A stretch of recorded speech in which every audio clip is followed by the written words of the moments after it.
sumanib daw sa kanyang kuya. Lumapit na po siya sa akin. Bigla po siyang umiyak. Kabaong grill, nauso. Dalawang division po ito, isang lalagyan ng cooler at saka isang ihawan. Tara na't mag-food trip, pero ang lalantakan, lamang loob. Ay, ang sarap.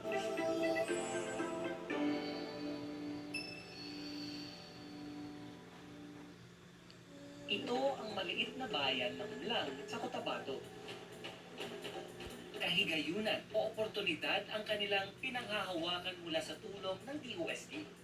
Hindi lang para sa kanilang ikinabubuhay, ngunit para mabigyang muli ng saysay ang kanilang buhay. Papasalamat lang din po talaga kami sa DOST kasi kahit pa paano may mapagkukunan na po kami ng pang-araw-araw namin na pangangailangan. Dito lang yan sa Sikat.